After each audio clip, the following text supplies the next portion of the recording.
How limber should your rod be? Ready, running guns, time for blast off. Let's go.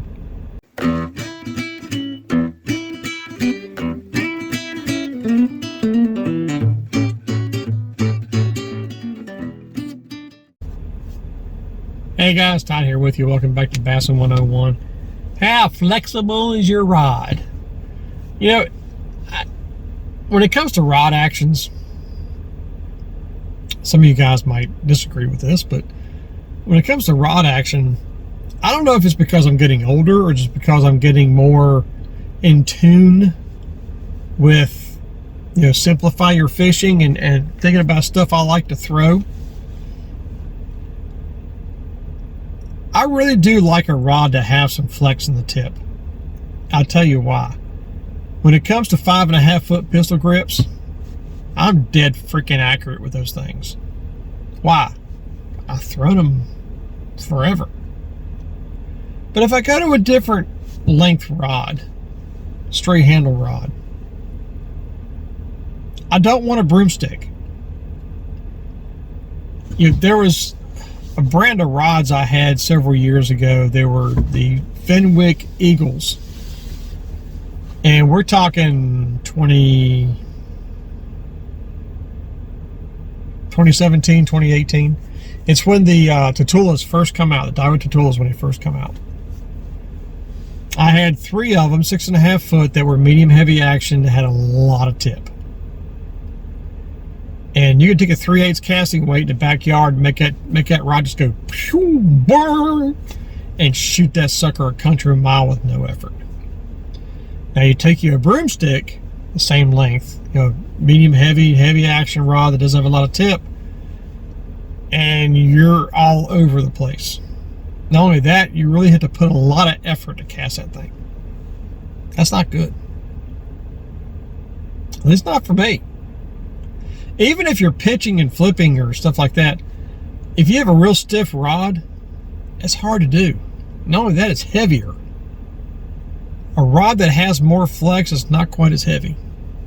I'm talking about in weight, which will wear on you as the day goes by. I would prefer a rod that has a lot more tip. It casts better, it casts accurately, and not only that, when you're working the bait, it flexes as you're bringing that bait back to you, as you're working it back. You want that flex because you're kind of watching that flex at the same time. The flex is actually in the corner of your eyes. You're watching that line. But you got to have some flex. I've just come to that conclusion. Spinning rods are automatic. You're going to have flex in a spinning rod unless you get like a real cheap one that is just a broomstick. Or you bought one that's too heavy for what you're trying to do.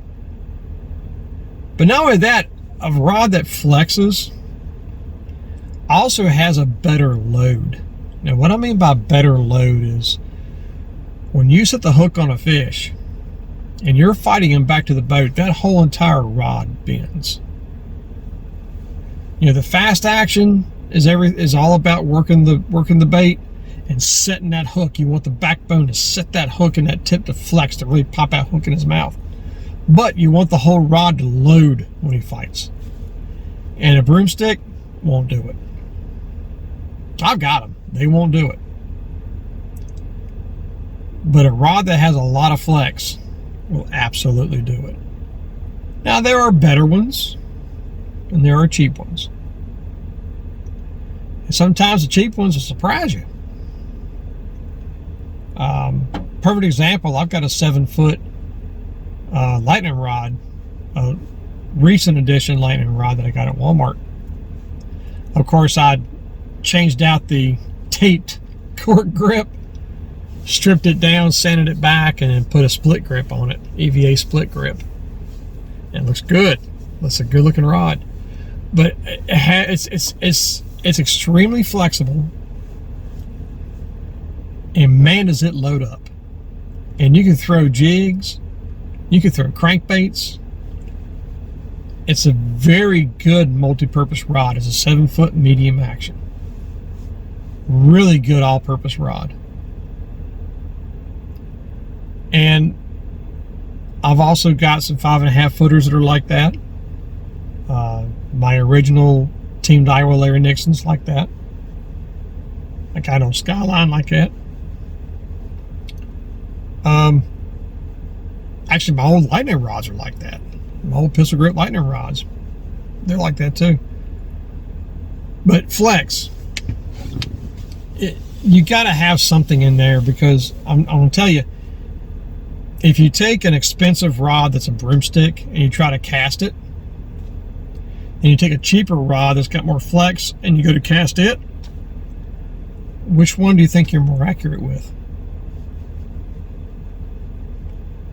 You know, you put, for an example, if I took my,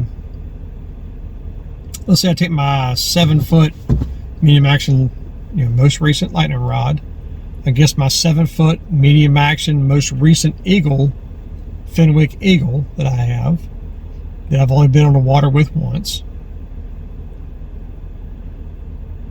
And it's a pretty stout rod. That Eagle is. It's a pretty stout rod. So you take that 7-footer against my 7-foot lightning rod that has more tip, more flex, and it's night and day. I took it on the river. I took the Eagle on the river a few years back, throwing a rattle trap, and I had that rattle trap sailing everywhere, every direction I could think of. I was not casting within 10 feet of where I wanted. And I was like, oh my gosh. But I've had that lightning rod out one time, doing the same thing with a rattle trap. And I was smacking every spot I was throwing at. Yes, same reel, same line, same bait. I took the lightning rod the week after just to see what would happen. So how I explain that? Not sure. But that's just my 2 cents on that. I think a rod should have flex to be not only just a good rod in general, but to be a good versatile rod, a rod that you can use for anything. And man, the accuracy is just amazing. But again, beware if you buy cheaper stuff, because they are assembled a little bit more cheaper than other rods. That's why I had to do something with that lightning rod. The reel seat was fine, but the handle in the back, cheap piece of crap. sorry Berkeley, but that is. Taped cork is not something you put on a rod. But anyway, that's my point. That's as far as I'm going with it, guys. Let me know what you think. So until next time, remember, new techniques are trendy, but bass never change. May the Father bless you and keep you. Yeshua's name, as always, fish on.